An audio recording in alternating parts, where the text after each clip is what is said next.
जात न पूछो साधु की, पूछ लीजिए ज्ञान, मोल करो तलवार का, पड़ा रहने दो ज्ञान। तो वहां जाति पूछी जाती थी, पर देखिए ये विचार सदगुरु कबीर साहब के मन में आया। उन्होंने देखा कि ये तो बहुत सदगुरु कबीर के विचार बाबा साहब के जीवन में आया कि आज मनुष्य से मनुष्य जाति पूछता है। आपके गरुड़ भवानी मंडी के आगे मेरा कार्यक्रम चल रहा था, मैं घूमते हुए गई, एक बाबा भैंसे चरा रहा था, चश्मा लगी हुई थी। मेरे से पूछा, महाराज आप कौन जात के हो? क्या पूछा, कौन जात के हो? मैंने कहा आपको नहीं दिख रहा। बोले हाँ। वो तो ऐसे समझा, मैं उनकी भाषा नहीं समझी। मैंने कहा आप कौन जात के हो? मैंने कहा आप पहले चश्मा खोलो, हो सकता है चश्मा में नहीं दिख पा रहा हो। कि बताइए मैं भैंस जात की लग रही हूँ, गाय जात की लग रही हूँ कि बकरी जात की लग रही हूँ? अरे इस चश्मा खोल के देखो, मैं मानव जात की हूँ। और आज मनुष्य ने मनुष्य को मनुष्य नहीं जाना, मनुष्य ने मनुष्य को नहीं पहचाना। फिर वो यूं समझे कि शायद मैं उनकी भाषा नहीं समझी। उन्होंने पूछा आप कौन दूध हो? फिर क्या पूछा, कौन दूध हो? मैंने पूछा आपको गाय का दूध चाहिए कि बकरी का कि भैंस का? देखिए मनुष्य मनुष्य को कभी जाति नहीं पूछना चाहिए, क्योंकि सदगुरु कहते हैं कि पांडे बूझ पियो तो पानी। हे पंडितों, तुम पानी पूछ कर पीते हो, पूछ कर पीते हो कि ये कौन का पानी है? अरे ये प्रकृति ने नहीं पूछा, ये सृष्टि जो 5 तत्व है, ये तत्व हम तो कहते हैं कि 5 तत्व ये सृष्टि है। लोग इनको देवता मानते हैं, अपनी देव जल देव वायु देव, चलो देवता ही मान लो। परंतु ये सृष्टि जो 5 तत्वों की बनी हुई और छठा ये जीव आत्मा, इस सृष्टि में जो 5 तत्व है, अगर ये तत्व हमें पूछ लेते कि ये तो भाई शूद्र का खेत है, ये तो भाई शूद्र का घर है, इसमें तो मैं प्रकाश नहीं दे सकता, इसमें तो मैं बारिश नहीं कर सकता, इसमें तो मैं हवा नहीं दे सकता, तो वो जरूर हमारे जीवन में भेद कर देगी, हमें छाड़ देगी। पर देखिए हमारी सृष्टि में समान व्यवस्था है और समान संतुलन बना करके हमें ले चल रही है। भेदभाव तो इंसान के अंदर पड़ा है, इंसान की बुद्धि में कीड़े पड़ गए। आप लोग के नहीं, आप लोग की नहीं मान लेना कि ये तो हमारे बुद्धि में कीड़े पाड़ दिया, यानी जो जिनकी सोच कमजोर है। देखिए प्रकृति इतनी उदार है। सुबह सुबह जब हम, अभी सर्दी का मौसम है ना, तो जो अपने मुंह से भाप निकलती है, आपके मुंह से भी निकलती है, हमारे से भी निकलती है। कहते हैं कि पेड़ हमारी ऑक्सीजन लेते हैं, पेड़ हमें ऑक्सीजन देते हैं। तो बताइए पेड़ों ने कभी भेद नहीं किया, पर इस धरती के इंसान ने कितना बड़ा भेद किया। इंसान ने इंसान को नहीं समझा। इसे सदगुरु कहते हैं कि पानी बूझ पियो तो पानी, जय मटिया के घर में बैठे कामे सृष्टि समाई। 56 कोटि यादव भीजे मुनियन शेष 88, तेग पेग पैगंबर घाड़े सो सब सर गए माटी। हाड़ जरी जरी दूध गली गली, दूध कहां से आया? सोले पांडे जीवन बेटे मटिया झूठ लगाया। अरे भैंस से तो हम अच्छे होंगे ना भैया, भैंस से तो अच्छी होंगी, गाय से तो अच्छे होंगे। अरे गाय तो गंदगी खाती है, भैंस तो गंदगी खा लेती है। उस भैंस का दूध को हम भगवान को भोग लगाते हैं, मूर्ति को भोग लगाते हैं, और धरती के इंसान से पूछते कि तुम कौन जात हो? ये बात बाबा साहब के दिल में खलक उनको दिल को दुखा गई। उन्होंने कहा कि हर जगह आदमी जात पूछता है, जात पूछता है। और ये बातें, ये वाणियां उनके दिमाग में कबीर के विचारों से आई। इसलिए जब हिंदू और मुसलमान की बातें, कोई भाई मुसलमान हो तो बुरा नहीं मानना, क्योंकि सदगुरु कबीर साहब मानवतावादी थे और मानवता की दृष्टि से सबके लिए समान बात कही। या हिंदू और मुसलमान, ब्राह्मण क्षत्रिय शूद्र की बात नहीं कही। ये सारी तो मनुष्यता की, मनुष्य ने अपनी बुद्धि का दुरुपयोग किया है। अगर सदुपयोग करते तो आज ये विडंबना नहीं झेलनी पड़ती, आज इतना कष्ट नहीं उठाना पड़ता। इसलिए सज्जनों, हमें हिम्मत करने की बात है, सांस रखने की बात है। तो पंडित और मुसलमान खड़े थे, कहते हैं कि जब मुसलमान को कबीर साहब समझा रहे थे तो पंडित बड़े खुश हो रहे थे और पंडित को समझा रहे थे तो मुसलमान बड़े खुश हो रहे थे। कहते हम तुम एक ही लोग, हम तुम एक ही लोग, एक प्राण व्यापक हो, एक जनी जना संसार गुण ज्ञान से भयो बिना। हम और तुम्हारे में एक ही लोगों ने खून रक्त पसीना 5 तत्व मिट्टी पानी आग हवा, हम तुम एक ही लोग, एक ही प्राण व्यापक हो, तुम्हें भी प्राण, तुम्हारे अंदर भी प्राण, हमारे अंदर भी प्राण, हम तुम एक ही लोग, एक ही प्राण व्यापक हो, एक एक जनी जना संसार गुण ज्ञान से भयो बिना। वो बालक और द्वारे आया, अरे सभी एक द्वार से आया, अरे ब्राह्मण को ब्राह्मण ही कर से आया, तो वो रास्ते क्यों नहीं आया, वो रास्ते से क्यों नहीं आया, काल से आकाश से क्यों नहीं टपका, जो तू ब्राह्मण ब्राह्मणी कर जाया और राधे क्यों नहीं आया, जो तू तुरक तुरक नहीं कर जाया तो पेटे का ही सुनत नहीं कराया। अरे भाई खुदा है, भाई खुदा है, सारी व्यवस्था करके भेजी, कान बनाए, नाक बनाए, हाथ बनाए, पैर बनाए, तो क्या सुनत कराना भूल गया। ये खुदा ने सारी सृष्टि, अरे ये सृष्टि प्रकृति की देन है, ये कुदरत की देन है, ये खुदा ने नहीं बनाई, राम ने नहीं बनाई, ये स्वाभाविक है और स्वतः से है, सदा से है और सदा रहेगी, इसे किसी ने बनाया नहीं। तो देखिए पैर जन्म ब्राह्मण होना मेरी क्या बनाया, और वो जन्म की स्त्री पदु से तुम पाने क्यों खाया। इसे सज्जनों, ये मानवतावादी विचार कबीर साहब के अंदर, कबीर साहब के विचार बाबा साहब के अंदर आया। देखिए बच्चों, जीवन में शिक्षा बहुत जरूरी है। विद्यार्थी था बहुत आलसी था, 1 नंबर का आलसी था, क्या करता था, सरस्वती मैया की पूजा करता था।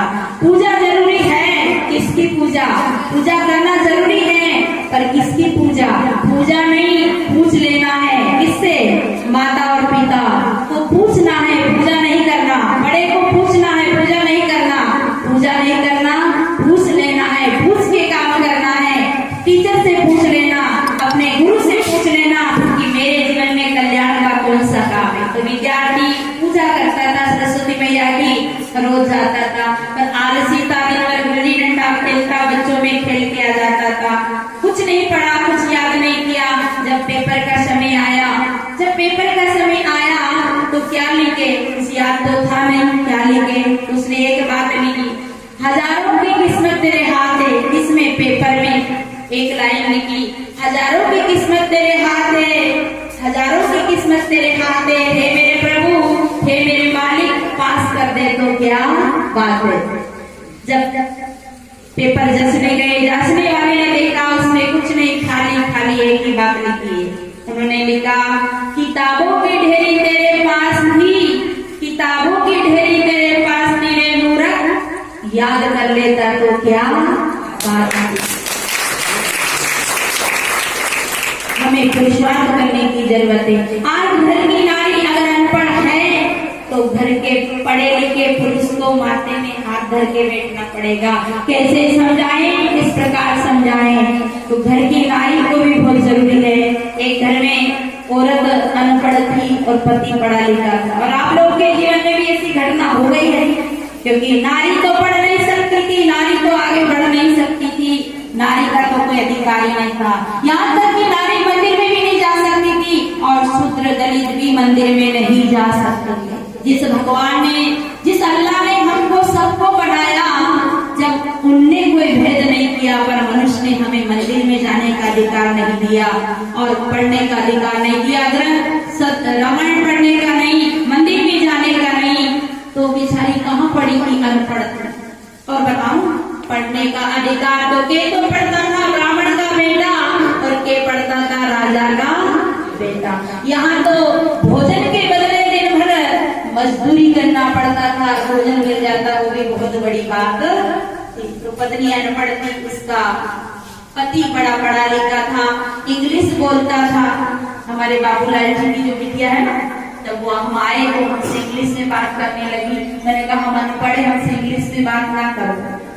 तो जो इंग्लिश जानता है और जो हिंदी नहीं, जो हिंदी जानता है इंग्लिश नहीं जानता, उनके लिए तो कठिन पड़ता है। तो पति हमेशा इंग्लिश में बात करता था और पत्नी बेचारी इंग्लिश जानती नहीं थी।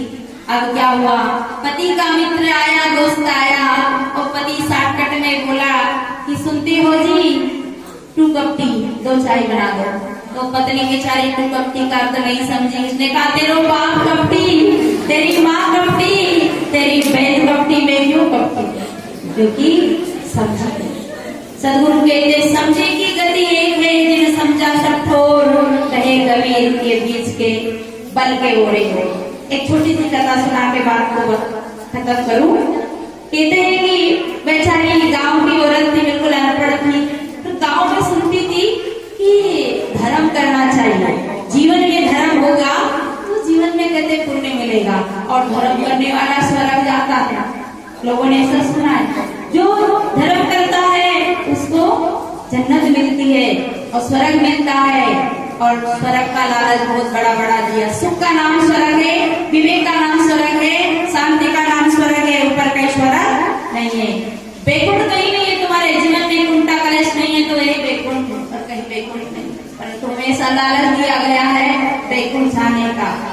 तो बेचारी ने सोचा कि अच्छी बात है, तो कैसे करे धर्म, कभी जानती नहीं थी, तो धर्म करे तो कैसे करे। पंडित जी को बुलाया, पंडित जी से पूछा महाराज हम धर्म करना चाहते हैं, कैसे करे धर्म?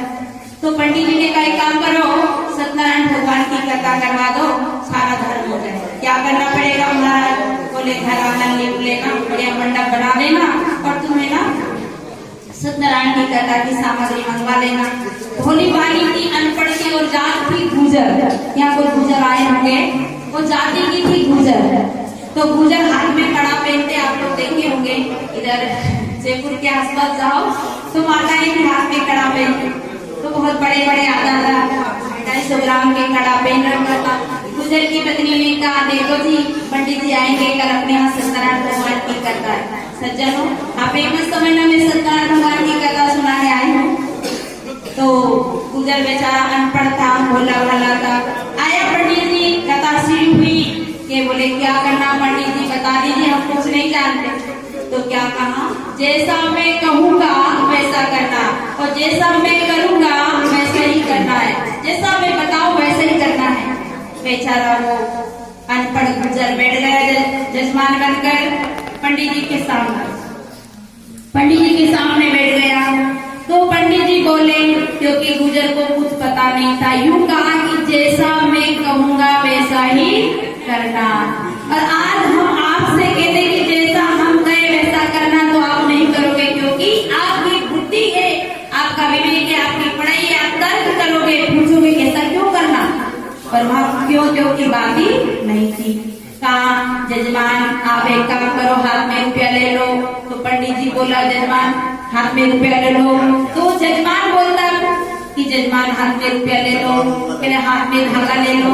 वो भी कहता है तुम धागा ले लो, अरे तुम ले लो कि तुम ले लो, दोनों में ना, क्योंकि उनने यूँ कहा था कि जैसा मैं कहूँ वैसा ही करना। तो बेचारा वो हाथ में धागा ले लिया। कहा देखो ये गंगा जल ले लो, तो कहे आप भी गंगा जल ले लो, अरे तुम्हें कह रहा हूँ, अरे तुम्हें कह रहा हूँ, दोनों में झगड़ा हो गया। और बेचारी गुजर नहीं समझी कि कथा ऐसे ही होती होगी। दोनों में जब गुजर ने पंडित जी की बात नहीं मानी, तो पंडित जी ने एक मुक्का मार दिया गुजर के। तो गुजर ने सोचा ये मुक्का मुझे भी मारना है, क्योंकि पंडित जी ने कहा था जैसा मैं करूँ, जैसा मैं कहूँ वैसा ही करना है। तो जैसे पंडित जी ने एक मुक्का मारा किसके, गुजर के, तो गुजर तो कड़ा था हाथ में, जोर से एक मुक्का मारा तो दोनों ही गर्दन करता। पंडित गुजर की पत्नी ने सोचा कि शायद सत्यनारायण की कथा ऐसे ही होती होगी, दोनों में मारा पीटी चल रही थी। और गुजर ने घूंघट उठा के देखी, क्योंकि पहले घूंघट की परंपरा भी, घूंघट में ही सारी बातें होती थी। राजस्थान में अभी भी घूंघट है, हमारी बहनें लंबा लंबा घूंघट लेती है, और जब बोलती है तो बंदूक की गोलियां भी फेल कर देती है। घूंघट की आड़ में से जब गालियां निकालती है तो घूंघट की परंपरा है।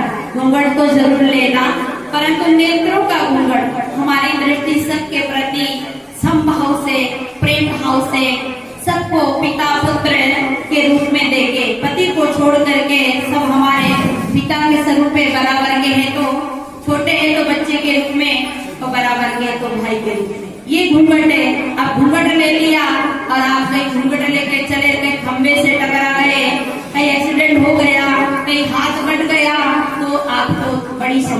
सामना करना पड़ेगा। तो कहते हैं बुजुर्ग ने देखा उनकी कथा तो चल रही पर इसी प्रकार चलती होगी। दोनों लड़ते लड़ते आंगन में पहुंच गए। आंगन से चौराहे पे पहुंच गए। गुजरनी कहने लगी काश मुझे पता हो दो कि कथा बस्ती बस्ती यहाँ तक आए तो मैं आंगन लिपवा देती। मेरे पतिदेव के पैर धूल में हो गए और पंडित जी के पैर की धूल में हो गए। दोनों लड़ते लड़ते गुजर से पंडित ने कहा छोड़ रहे मूर्ख, तो गुजर ने कहा छोड़ रहे मूर्ख, दो अपने अपने घर में आ गए। गुजरनी कहे गुजर का आज तो कथा क्या हुई, मेरी मरामत हो गई। बोले कोई बात नहीं, धर्म तो हो ही गयो जैसा नहीं हुयो, क्योंकि हमें कभी धर्म किया नहीं था। देखो धर्म करने में संकट तो आता है, विपत्ति तो आती है, परेशानियां तो आती है, तो आप अपना धर्म तो हो ही गए। पर कि देखो अपन ने धर्म तो करा पर दक्षिणा तो दी नहीं। गुजर बोलियो कि मैं तो दक्षिणा देने नहीं जाऊं, थारो मनो तो जा सकता। पैसारी गुजरनी दक्षिणा देने के लिए आटा सामग्री लेके गई। उधर पंडित जी थे, पंडित जी की पत्नी देख रही थी, रोज तो बढ़िया बढ़िया भर के सामान लाता था, झोला भर के। आज तो पंडित जी खाली हाथ आए। उधर पंडित जी की पत्नी उनको मालिश कर रही है, कहे कि आज ऐसे मूर्ख के पल्ले पड़ा। क्या कहा पंडित जी ने, ध्यान देना कि आज ऐसे मूर्ख के पल्ले पड़ा। मूर्ख किसको कहा, गुजर को। और अगर हम नहीं पढ़ेंगे तो हमें क्या कहेंगे कि एक मूर्ख के पल्ले पड़ा। अब गुजरनी गई आटा सामग्री लेकर के पंडित जी के यहाँ दक्षिणा देने। उसने देखा कि अरे यही थोड़े रहे कथा करवाने वाली, एक डंडा पड़ा था, जोर से गुजरनी को मारा। गुजरनी ने कहा कोई बात नहीं, मेरे पति ने इतने घुमे मुख की सहन किया, एक डंडा पड़ गया तो पड़ गया, पर आटा सामग्री तो दे ही दूं। यह है हमारा अविवेक। इसलिए सज्जनों हमें विवेक और बुद्धि को जागृत करना होगा, और ये बिना शिक्षा के नहीं हो सकता। शिक्षा के बिना जीवन अधूरा है, इसलिए शिक्षा जीवन में होना चाहिए। जीवन में अगर शिक्षा नहीं होगी तो जीवन में शिक्षा की जरूरत है। तो सदगुरु कबीर की एक साकी कर वैया वाला अपनी छाड़ बिरानी नाश। हमें क्या करना है, अपने पहिया पर, अपने पुरुषार्थ, अपने साहस और हिम्मत के साथ रात दिन एक करके अपनी शिक्षा को बढ़ाना होगा। अंधविश्वास रूढ़ी परंपरा को तोड़ना होगा और आगे बढ़ना होगा। जैसे हमारी बहनें कहाँ सिक्किम से चलकर या आई, काश से पढ़ी नहीं होती और इनके जीवन में शिक्षा नहीं होती तो हमारी 8वीं की बहनें घूंघट लेके जो घर में बैठी वैसे ये भी बैठी रहती। इसे शिक्षा है, इसलिए 40 घंटा ट्रेन में चलकर और यहाँ आपके सामने स्वागत कर रही है, आपका सम्मान बढ़ा रही है। इसलिए जीवन में शिक्षा जरूरी है।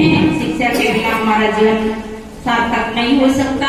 समय का खेल है, इसे मैं ज्यादा न कहते हुए वाणी को विराम देती हूँ। बोलिए।